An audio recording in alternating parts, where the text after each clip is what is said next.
아멘. 할렐루야. 아멘. 감사합니다. 오늘 주시는 말씀 보겠습니다. 신약 성경책 사도행전 1장 8절을 보겠습니다.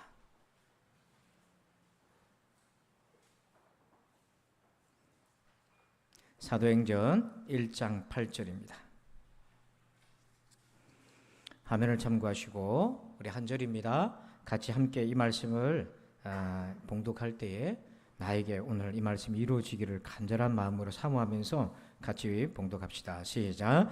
오직 성령이 너에게 임하시면 너희가 권능을 받고 예루살렘과 온 유대와 사마리아와 땅끝까지 이르러 내 증인이 되리라 하시니라. 아멘. 할렐루야. 오늘 권능 받자 두 번째 시간 유대 권능이라는 제목으로 함께 은혜를 나눕니다. 여러분 성령의 권능을 받으시길 바랍니다. 요즘 새롭게 표현되는 것이 신가나안 성도라는 표현이 있어요. 혹시 들어보셨는지요? 이게 뭐냐면 예전에 가나안 성도는 교회 어떤 위계 질서, 권위적인 것, 문화 이런 것들 또 불합리한 것 이런 것 때문에 사람들이 좀 싫어서 멀리 했다고 한다면 먹고 사는 것 때문에 멀고 또 그래서 가나안 성도 하나님을 믿지만은 신앙생활은 안 하는 그런 성도를 가르쳤다면 신가나안 성도는 뭐냐면 코로나 전까지는 교회를 나왔는데 코로나가 지금 끝나가는 상황인데 교회를 안 나오는 사람을 얘기해요. 대략 퍼센테이지로 한 30%가 온라인 예배를 드렸는데요. 꾸준하게 드린 사람들이. 그 중에서 15% 정도 그러니까 절반 정도 되는 30%에서 한 15% 정도 되는 그 그룹이 아직도 이제 교회를 나오지 않은 상태로 있는 거죠. 그리고 전국 교회를 조사해 보니까 예배 출석 인원이 코로나 이전과 비교해서 한 70에서 80% 정도 이렇게 많은 사람들이 아직까지는 회복되지 못한 상태다. 왜 그럴까? 이유는 간단합니다. 그만큼 믿음을 지키기가 어렵기 때문에 그래요. 이유는 삶에 대한 압박, 경제적인 여건, 또 믿음이 식어서 다양하겠습니다만은 결국에는 이 모든 상황을 이겨낼 만큼의 믿음이 연약하기 때문에 이런 일들이 생기는 거죠.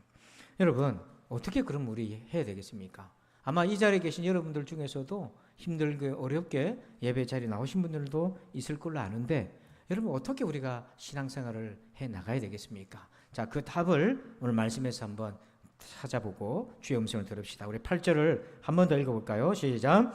오직 성령이 너에게 임하시면 너희가 권능을 받고 예루살렘과 온 유대와 사마리아와 땅끝까지 이르러 내 증인이 되리라 하시니라. 아멘. 자, 이 8절은 끝에서부터 읽어야 됩니다. 내 증인이 된다는 말은 그리스도인이 된다는 거예요. 우리가 그냥 교회 다니는 사람은 교인, 정말 예수 믿는 사람은 신자 이렇게 구분할 수 있는데 진짜 신자가 된다는 것이 증인입니다. 그러면 이 증인은 뭐냐면 예수님이 우리의 죄를 위해 십자가에 죽으셨고 부활하셨다는 것의 증인이에요. 그게 진짜 그리스도인이잖아요. 그러려면 어떻게 해야 되나? 오직 성령이 너에게 임하시면 성령 하나님이 우리 가운데 임하시고 권능을 받아야 된다고 돼 있어요. 이 영적인 능력이거든요. 이게 하나님의 능력인데 이걸 받아야 된다는 거예요. 그런데 오직 성령의 권능을 안 받고 증인이 된다? 그거 어렵다는 거죠. 왜 그러냐? 우리가 어디서 증인됩니까? 지난주에는 예루살렘을 살펴봤고 오늘은 뭐예요? 온 유대 땅에서 그리스도인으로 사는 거예요. 온 유대라는 것이 어떤 상황인가? 정말 우리가 믿음을 지켜가기 어려운 상황인데 그런 환경에서도 여전히 나는 그리스도인입니다. 그냥 기죽어 사는 것이 아니라 정말 담대하게 살아갈 수 있는 능력이 성령님의 권능으로부터 온다는 거죠. 자, 그래서 그러면 오늘 우리에게 필요한 권능이 뭐냐면 성령이 임하시면 권능이 있는데 이 권능의 실체가 뭐냐? 지난주에는 예루살렘 권능을 살폈고 오늘 유대 권능인데요. 유대 권능이 뭔가? 자, 유대 땅에서 그리스도인이 된다는 건요. 이런 말씀입니다. 사도행전 24장 5절. 자, 여러분들 한번 읽어 주실까요? 시작.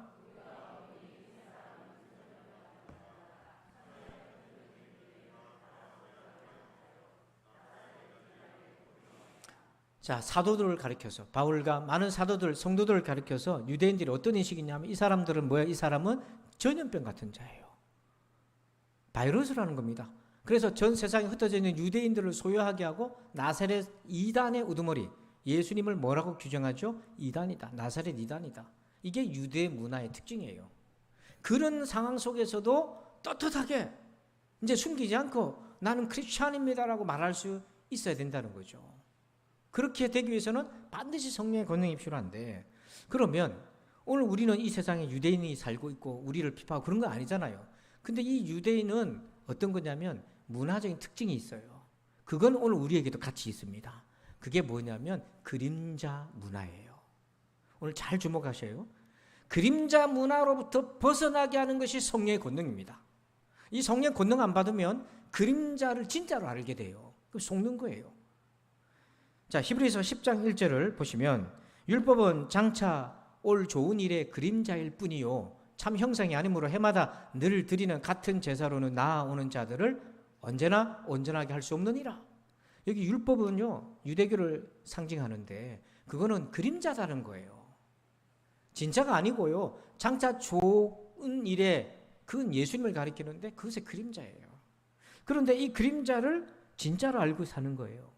그럼 우리 가운데 뿌리 내린 그림자 문화가 뭔가 세 가지가 있습니다. 한번 여러분 잘 한번 생각해 보세요. 그러한지. 첫 번째는 이겁니다. 그림자 구원이에요. 자, 우리 사도행전 15장 1절을 같이 읽어요. 어떤 사람들이 유대로부터 내려와서 형제들을 가르치되 너희가 모세의 법대로 할례를 받지 아니하면 능히 구원받지 못하리라 하니. 자, 유대인들이 교회에 예수 믿는 유대인들이 있었어요. 교회 다니는 유대인이 있었어요. 근데 이 사람들은 이방인 보고 구원받으려면 뭐 하라고 말합니까? 모세의 법대로 할례 받으라. 이 말 한마디로 말하면 너희가 구원받으려면 우리처럼 유대인이 되어야 해. 이 얘기하고 있는 거예요. 맞아요? 틀려요? 답을 잘 몰라요? 맞아요? 틀려요? 틀리잖아요. 이게 그림자 구원입니다. 이게 아닌데 그것이 퍼져 있는 거예요. 왜 그런가? 율법을 지킨다는 거는 믿음이 있다라고 생각하기 때문에 그래요. 근데 과연 그렇습니까? 자, 여러분 군대 간다고 진짜 군인입니까? 물론 직업상 신분상은 군인인데 그 속이 진짜 군인인가요? 여러분 군대 갔다 오신 분은 육군 복무 신조 그거 혹시 기억나십니까? 우리의 결의. 우리는 국가와 국민의 충성을 다하는 대한민국 육군이다. 하나, 우리는 자유민주주의를 수호하며 조기 통일의 역군이 된다. 둘, 우리는 실전과 같은 훈련으로 지상전의 승리자가 된다. 셋, 우리는 법규를 준수하고 상관의 명령에 복종한다. 넷, 우리는 명예와 신의를 지키며 전회로 굳게 단결한다. 아멘은 안 해도 됩니다. 여러분의 아들들이 군대 이런 각오로 가가지고 지금도 이런 각오로 복무하고 있습니까? 군대 갔을 때 니 왜 군대 왔어? 물어보니까 알바도 힘들고요. 먹고 살기 너무 힘들었어요. 니 왜 군대 왔어? 이렇게 물어보면 조국 통일의 역사를 위하여 아무도 없습니다. 물론 그 중에는 있을 수도 있어요. 미안합니다. 그런 분이 있을 수도 있어요. 우리 교회는 그런 분이 꼭 있더라고, 한 분이. 제가 아무도 없다 그러면 꼭 한 분은 있어, 그게. 그분을 존중하면서. 여러분 군의 훈련도 정말 전투를 위해서 훈련하고 막 그렇습니까? 상관의 명령에 복종합니까? 그렇지 않잖아요. 똑같습니다. 여러분 내가 하나님의 말씀 순종한다고 해서 내가 구원받을 믿음이 있다? 그렇게 말하기 어려워요. 아브라함이 이삭을 바치는 그 장면인데요. 이삭을 바치라는 명령에 순종했던 거는요. 하나님에 대한 믿음에서 나온 겁니다. 하나님에 대한 믿음에서 나온 건데 율법 준수는 말씀을 지키는 거는요. 믿음에서 나오는 거예요. 그런데 하나님에 대한 믿음 없이도 계명을 준수할 수 있어요. 사람은 그렇게 할 수 있어요. 그래서 우리가 뭘 오해하냐면 법을 지키는 것하고 믿음하고 같은 거라고 오해하기 때문에 그런 거예요. 그런데 사람은 믿음이 없어도 하나님이 사랑하는 마음 없고 십자가 부활을 믿지 않아도 교회도 다니고 말씀도 읽고 그렇게 할 수도 있어요. 얼마든지 그렇게 할 수 있어요. 심지어는요, 이 율법 가지고 말씀 가지고 자기의 죄를 합리화하기도 하고 덮기도 하고 죄를 피해가기도 해요. 자, 대표적인 예가 이런 겁니다. 마가복음 7장 11절에 너희는 이르되 사람이 아버지에게나 어머니에게 말하기를 내가 드려 유익하게 할 것이, 이 말은 뭐냐면 부모를 공경하는 거예요. 그 용돈 모아가지고 부모님 밥도 사드리고 옷도 사드리고 할 수 있는데 하기 싫은 거예요. 그러니까 아까운 거예요. 그래서 어떻게 그 마음을 덮냐면 고르반이라고 말한다는 거예요. 고르반이라는 뜻은 하나님께 드림이 되었다. 즉 봉헌물을 가리키는 게 고르반이라는 히브리어입니다. 하면 그만이라. 그러면 부모도 이거 가지고 하나님께 영광 돌리겠다 하니 뭐라고 얘기하겠습니까? 그러면서 12절에 자기 아버지나 어머니에게 다시 아무것도 하여 드리기를 허락하지 않아요. 그거 안 한다는 거죠. 그 뒤에도. 그러면서 너희가 전한 전통으로 하나님의 말씀을 폐하며 또 이 같은 일을 많이 행하느니라 하시고. 그러니까 하나님의 말씀 가지고 자기의 욕심과 이기심과 하기 싫은 거, 불효, 공경 없는 마음 이걸 덮어버리는 거예요. 얼마나 무섭습니까? 얼마나 무서워요. 지금도 법정에서는 법을 가지고 치열하게 법의 맹점과 허점을 다투면서 죄의 형량을 줄이려고 하잖아요. 거기에 엄청난 돈들이 막 쏟아 들어가잖아요.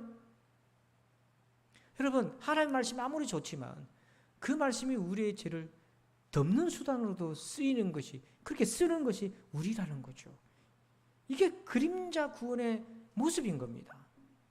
그러나 우리 예수님은 우리 가운데 오셔서 이런 그림자 구원의 만족이 아니라 우리 안에 근본적인 죄성을 어루만지시고 다스리시고 간섭하셔서 거듭나게 해주시는 거예요. 여러분, 이 복음의 능력과 그림자 구원을 구분하셔야 됩니다. 두 번째는 뭐냐면 그림자 정체성이 있습니다. 로마서 2장 28절 한번 읽어볼까요? 시작. 무릇 표면적 유대인이 아니요 표면적 육신의 할례가 아니니라. 여러분, 내가 하나님의 자녀요 구원받은 백성이라는 걸 유대인들은요 혈통으로 얘기해요. 그래서 그걸 표면적 유대인이라고 하는 겁니다.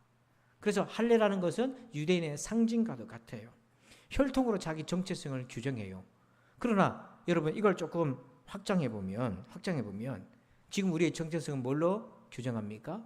학력, 외모, 부모님의 어떤 것, 또 주택, 직장, 또 가지고 있는 소유, 뭐 이런 것들, 능력, 이런 것들을 가지고 우리의 정체성을 만들잖아요.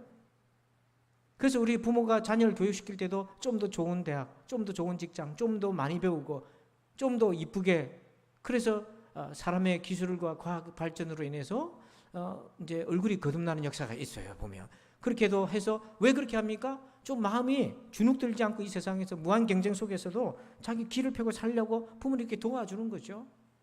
근데 그걸 나무라는 건 아닌데, 여러분, 그런 정체성은 그림자 정체성이에요. 그 진짜가 아니라는 거예요. 이런 혈통적 정체성을 하나님은 어떻게 보실까요? 요한복음 1장 13절 같이 읽읍시다. 시작. 이는 혈통으로나 육종으로나 사람의 뜻으로 나지 아니하고 오직 하나님께로부터 난 자들이니라. 하나님은 뭘 귀하게 여기십니까? 혈통이 아니라 하나님께로부터 났느냐, 그 사람이. 육신의 어떤 가지고 있는 것으로 내가 하나님의 자녀다, 이게 아니라 정말 너의 심령이, 우리의 심령이 하나님으로부터 다시 태어난다. 예전에 장가를 가서 아기들 놓을 때 제가 딸 부자잖아요. 이래봬도 부자거든요. 딸 부자인데요. 예, 호응을 안 해주시네요. 예, 딸 부자예요. 저를 보는 성도들마다 저한테 이구동성을 하는 말이 있어요. 우리 남자 성도님들 시험 들지 말고 목사님요, 아들 소용없대요, 이렇게 얘기해요.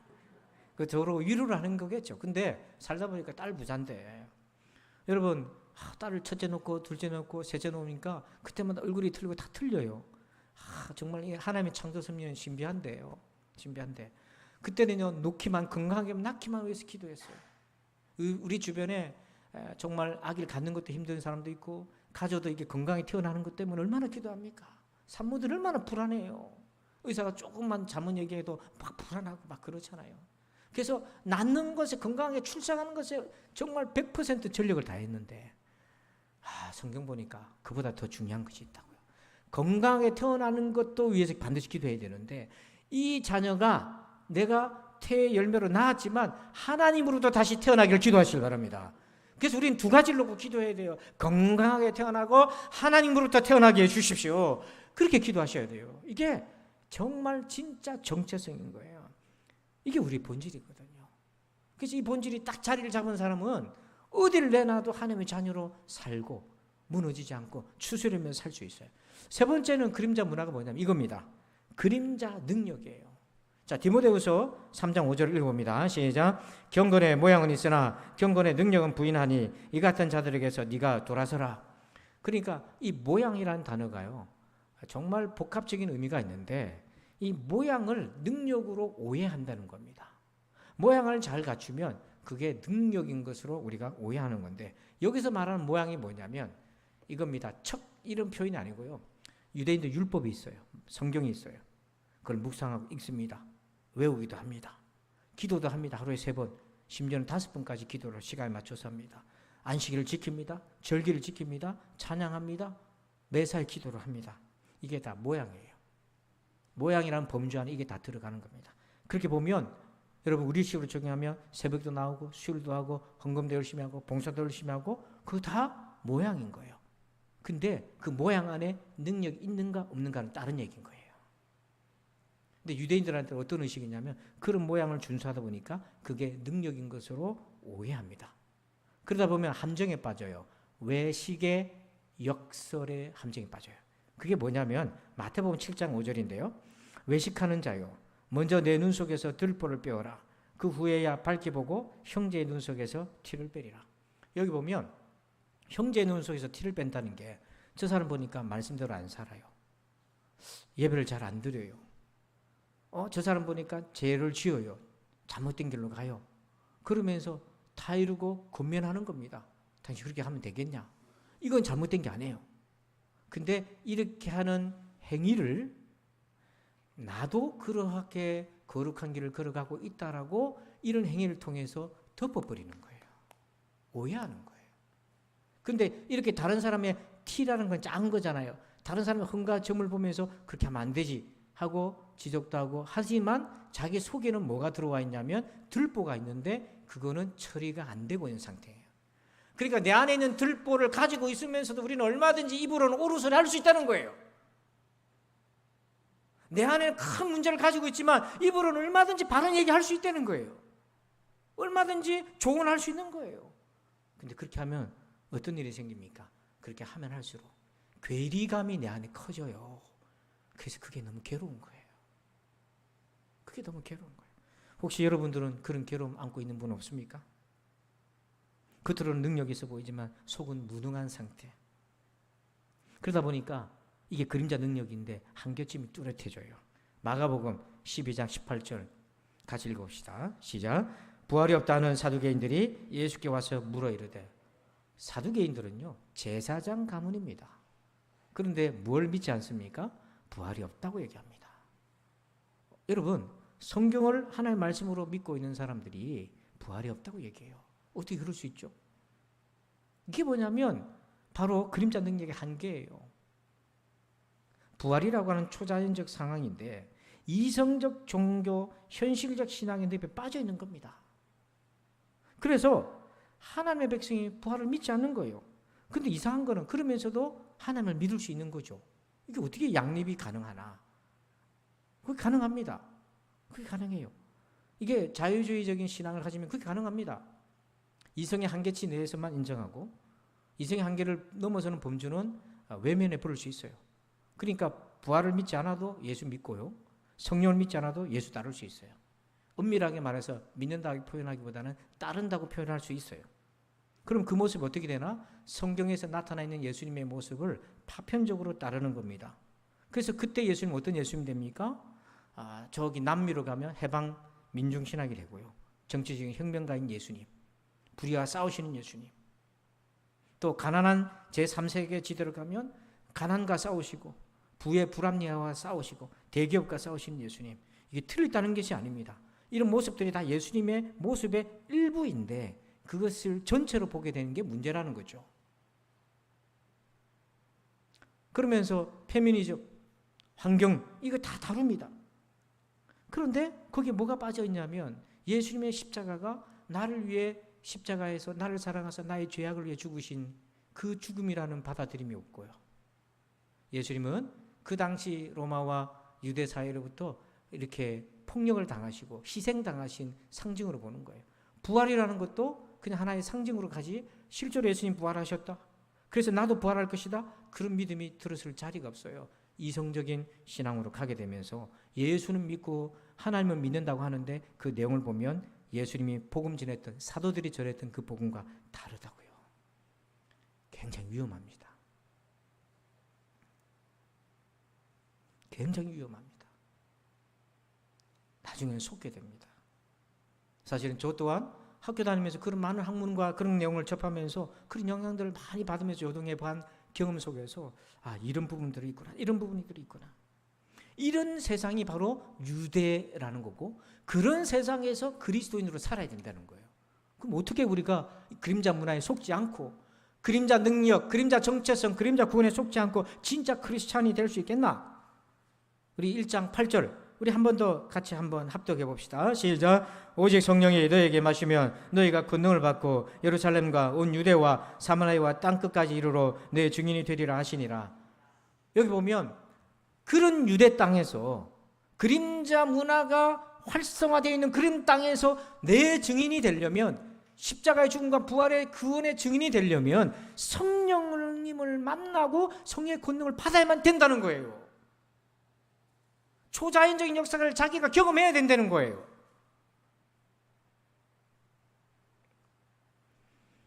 그러니까 여러분, 진짜 그리스도인이 되게 하는 거는 성령님의 도움 안 받으면 그림자 속에 머물게 되고 거기 속는다고요.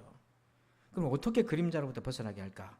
자, 디모데후서 3장 5절에서 다시 답을 찾아봅니다.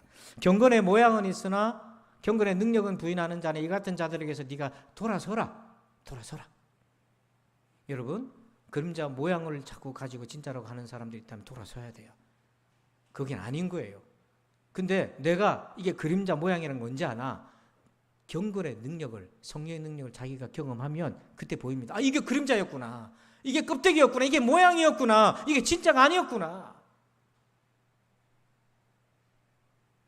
제가 천도 복숭아를 좋아해서 좀 사봤어요. 근데 여태까지 열이면 열 다 실패했어요. 쉬고 어찌 그래 신지. 근데 우연찮게 이제 살아서 한 봉다리를 샀어요. 그래서 또 오늘도 속는 셈 치고 샀습니다. 그 집에 가서 한 입을 딱 베어 먹었는데 인생 천도복숭이에요. 요만한 건데 하루에 8개 먹었습니다. 앉아가지고 당 있는데도 불구하고 먹었습니다. 먹고 열심히 이제 뛰었는데 그만큼 맛있었어요. 진짜를 먹으니까 모양이 이제 알겠는 거야. 그때부터는 좀 분별력이 생겨요. 여러분, 우리가 진짜 하나님의 능력을 받으면요, 이게 모양인지 온몸으로 압니다. 그 전까지는요, 아무리 설명을 해도 그런가 하지 그걸 잘 몰라요. 그래서 로마서 8장 1절 봅시다. 그러므로 이제 그리스도 예수 안에 있는 자에게는 결코 정죄함이 없나니. 그림자 문화에 갇혀있는 사람은요, 정죄함이 늘 따라다녀요. 죄책감이 늘 따라다니고 마음의 평안이 늘 없어요. 왜냐하면 아까 말했듯이 겉으로는 옳은 얘기하고 바른 얘기를 하지만 속으로는 자기 아닌 들보를 어떻게 할 수 없는 상태이기 때문에 더 그렇게 치중하다 보면 더 괴리감이 생기고, 그러다 보면 내 안과 겉에 불을 출현해서 평안이 없어요. 이 마음의 밸런스가 깨져버려서 평안이 없어요. 그래서 정죄함 속에 늘 있는 거예요. 그런데 성령이 임하시면 어떤 일이 생기는가? 이걸요, 고넬료의 은혜 사건을 통해서 한번 재조명해 보고자 합니다. 사도행전 10장 44절에 보면 베드로를 고넬료가 친척과 가족을, 지인을 초청해가지고 베드로를 강사로 초청했어요. 그랬는데 베드로가 이 말을 할 때에 성령이 말씀 듣는 모든 사람에게 내려오셨다고 되어 있어요. 저는 이 말씀 붙들고 기도합니다. 주일 11시 예배 시간이 그냥 거룩하고 경건한 시간이 아니라 성령님 임하시는 시간 되기를 축원합니다. 근데 무슨 말을 했을까? 베드로가 무슨 설교를 했기 때문에 성령님이 임하셨나? 그래서 저도 베드로처럼 쓰임받기 위해서 무슨 설교를 하셨는지 찾아보니까 무슨 처음 듣는 설교, 세련된 설교 이런 게 아니고요. 42절 보니까 요약을 보면 이렇게 돼 있어요. 우리에게 명하사 백성에게 전도하되 하나님이 살아있는 자와 죽은 자의 재판장으로 정하신 자가 곧 이 사람 예수인 것을 증언하게 하셨고, 그러니까 예수님이 살아있는 사람과 죽은 사람의 재판장이라는 거예요. 천국을 가고 지옥을 갈 수 있는 재판장이 예수님이시라는 거예요. 그럼 어떻게 해야 돼?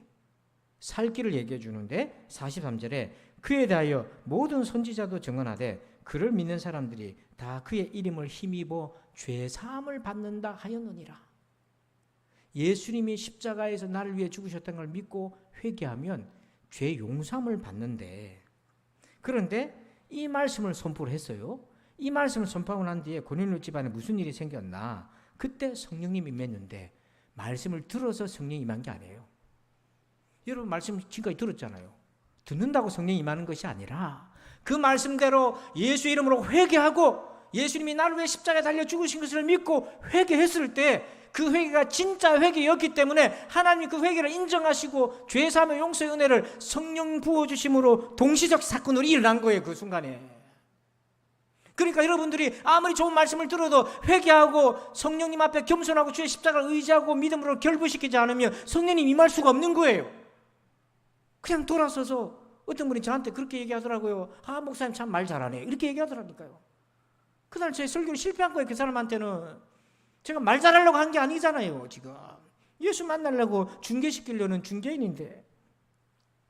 그러면서 어떤 은혜를 고넬료가 받았나? 로마서 8장 1절에 그러므로 이제 그리스도 예수 안에 있는 자에게는 결코 정잠이 없나니 이 말씀을 체험한 겁니다. 그 순간에. 그전에 그는 유대교로 개종했고요, 경건했고요, 기도도 유대인처럼 했고 가난한 자를 구제했어요. 왜 그랬습니까? 그게 구원의 길인 줄 알고 한 거예요. 행위로 구원받으려고 한 거예요. 근데 그렇게 하면 할수록 자기 안에 있는 정욕은 늘 있는 거예요. 해결 안 돼요. 잠깐은 덮었는데, 선행으로 잠깐은 덮었는데 선행의 그늘을 딱 그들쳐 보니까 여전히 그 안에 있는 거예요.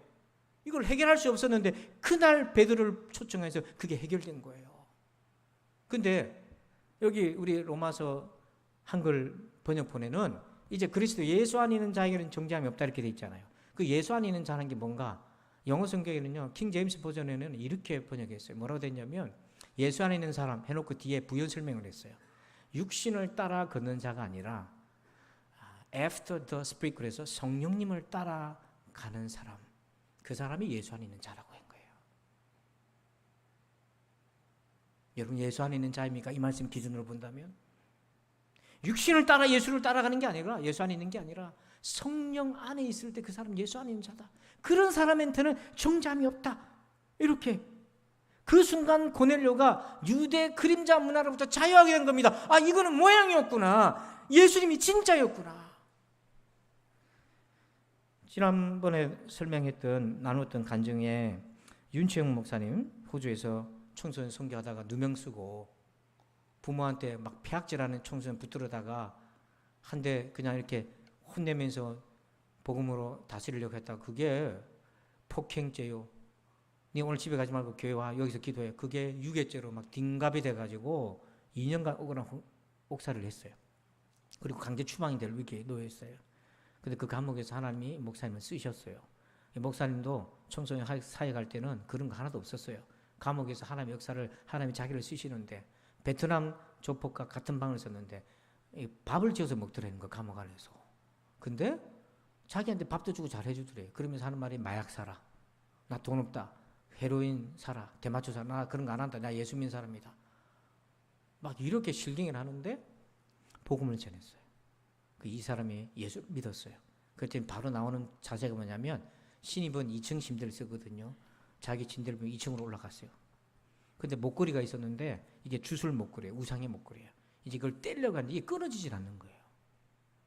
막 애를 쓰는데 이게 안 끊어지니까 막 답답해가지고 베트남 사람이, 그러니까 이렇게 목사님이 가만히 보니까 아, 이때 좋은 시기다 해서 라이터를 딱 가지고, 옆에 있는 라이터를 가지고 라이터에 이게 목걸이를 딱 잡아빼고 불을 딱 붙이면서 이렇게 불을 딱 띄우면서 이렇게 얘기한 거예요. 네 힘으로는 끊을 수 없는 거다, 죄의 사슬은. 근데 이 불은 성경에서는 성령의 능력, 성령님을 상징하는 거야 하면서 불을 딱 켜면서 가만히 오랫동안 태우니까 이게 녹지 않습니까? 아무리 튼튼한 끈이라도 이게 툭 하고 끊어지면서 그 순간 이 베트남 사람, 성경 모르는 이 사람이 그냥 이 상황을 통해서 아, 성령님의 능력이 뭔지를 다 깨달은 거예요. 깨달은 것하고 자기가 진짜 능력을 경험하고는 또 다른 얘기인데 그 이치를 알게 된 겁니다.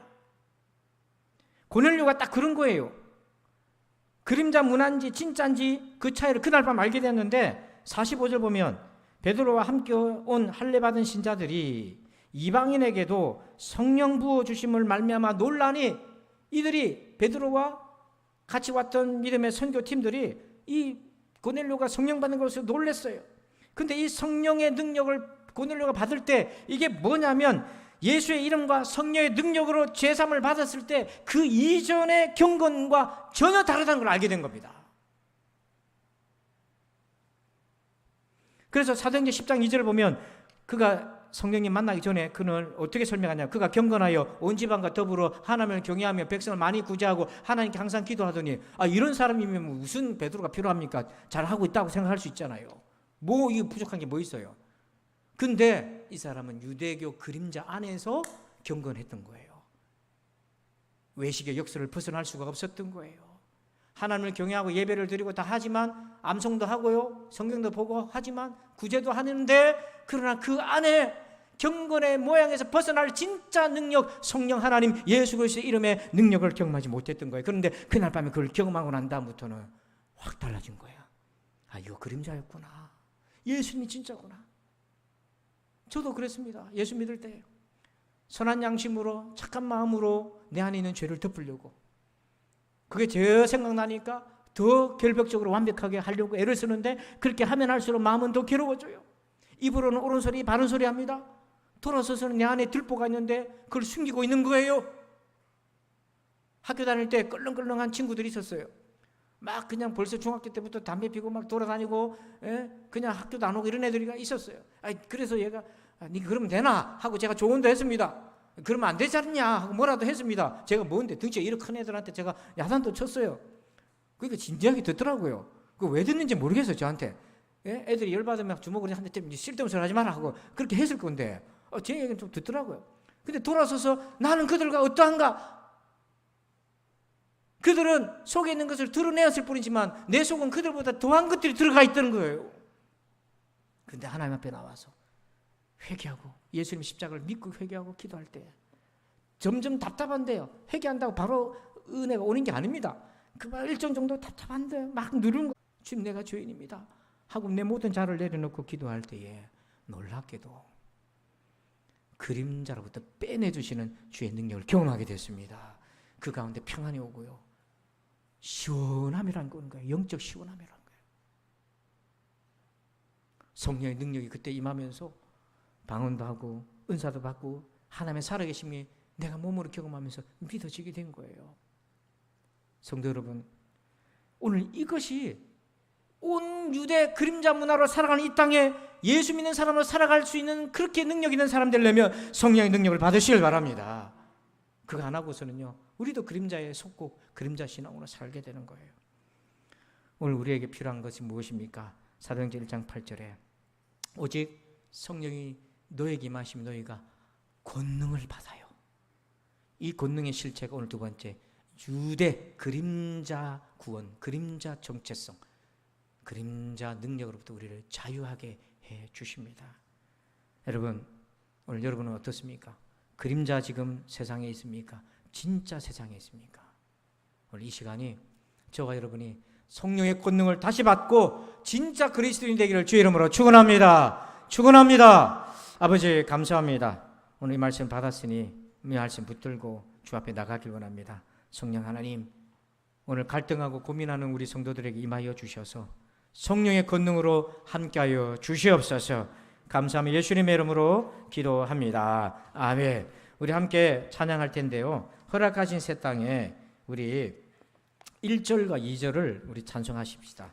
허락하신 새 땅이란 하나님의 구원의 은혜의 자리로 갈 길, 오늘 말씀 붙들고 우리 그렇게 찬송하고요, 2절도 여러분 지금 어떤 어려움이 당하든지 오늘 주님 능력 의지하고 이겨나갑시다. 그래서 이 말씀 가지고 찬송하고 우리 합심해서 한 30초 동안 자기 일을 위해 기도하십시오. 오늘 말씀 받았으니까 성령의 검을 가지고 기도합시다. 우리 1절, 2절 박수하면서 찬송합시다.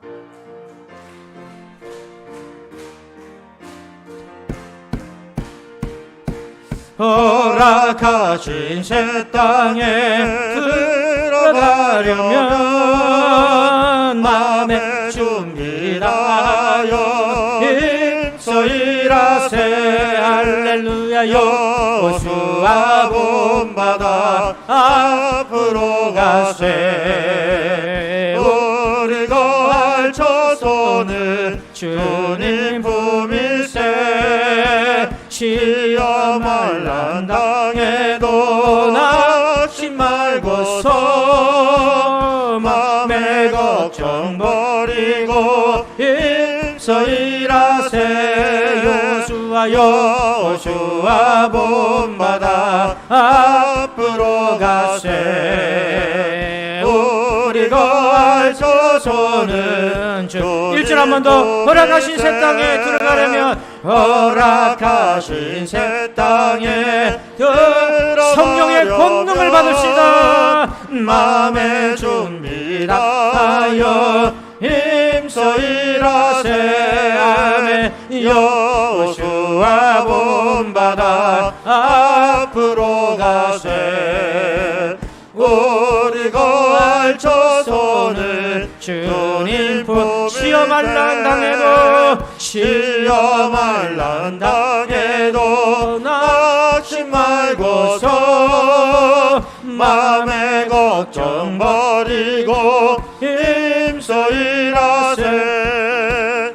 여호수아 본받아 앞으로 가세. 우리 거할 조선을 주님 품일세. 이 시간 기도합시다. 우리가 말씀을 받았습니다. 이 말씀을 내 영혼에 적용합시다. 성령의 검으로 적용합시다. 그래서 하나님, 나도 이 그림자 문화가 활개치고 있는 이 유대 문화 속에서 진짜 그리스도인으로 살기를 소원합니다. 성령의 권능이여 나에게 임하여 주시옵소서. 그런 마음으로 우리가 다 같이 주여 한번 외쳐갑시면서 한번 기도합시다. 주여, 아버지 하나님 감사합니다. 오늘 거룩한 주의 날에 하나님 아버지 앞에 간절히 기도합니다. 성령의 권능이 나에게 임하여 주셔서 유대 땅에서 아버지 하나님 그림자 세상에서 진짜 그리스도인답게 살기를 소원합니다. 진짜 그리스도인이 되기를 원합니다. 그림자 구원에서 벗어나게 하소서. 그림자 정체성에서 벗어나게 하소서. 그림자 능력에서부터 벗어나고 진짜 구원, 진짜 정체성, 진짜 능력이신 우리 주님 성령의 능력을 아버지 하나님 받아서 권능 있는 신자로 살게 도와주옵소서. 아버지 하나님 목마른 자, 갈급한 자, 답답한 자, 오늘 아버지 하나님 복음에 아버지 하나님 고넬료의 집안처럼 이전과 이후가 달라지게 도와주옵소서. 이제는 아버지 하나님이여 그림자를 깨닫게 하시고 알게 하시고 진짜로 살아갈 수 있도록 우리를 인도하여 주시고 성령 하나님 임자하여 주셔서 저들이 진짜로 만나게 도와주옵소서. 우리가 진짜로 만나게 도와주옵소서. 주님 감사합니다. 주님, 죄악의 중력이 우리의 심령을 끌어내리고 의심과 불신앙과 이성에 갇혀있는 우리의 연약함에 우리의 믿음을 끌어내려서 걸어가도 무겁고 누워있어도 심히도 온몸을 짓누른 듯한 이 죄악의 중력 속에 빠져있던 우리가 예수 믿고 아버지 하나님 영적인 무중력 상태에서 자유하게 되어서 가벼워지고 그리고 성령의 능력으로 다시 역중력처럼 상승할 수 있고 하늘 향해 올라갈 수 있는 그러한 아버지 은혜의 경험들이 우리 신자들 속에 있게 하여 주시옵소서. 하나님, 이제 유대 땅에서도 그림자 구원과 정체성과 그림자 능력의 아버지 활기를 치고 있는 이 세상에서 진짜 그리스도인으로 살아가길 소원합니다. 성령 하나님, 우리 신자들에게 임하여 주옵소서. 그래서 우리 모두가 권능을 받고 이 능력 받아서 이 땅에서 마지못해 신앙생활하고 끌려다니는 자가 아니라 힘차게 능력 있게 담대하게 어떤 어려움이 와도 힘들어도 주의 능력 의지하면서 헤쳐나갈 수 있는 여호수아 같은 신자들이 다 되게 하여 주옵소서. 이제는 우리 구주 예수 그리스도의 은혜와 하나님 아버지의 그 크고도 놀라우신 사랑하심과 성령님의 감화감동 교통에 충만하심이 역사하심이 오늘도 유대의 권능으로 살기를 소원하는 저들 위해 이제부터 영원토록 함께 계실지어다. 아멘.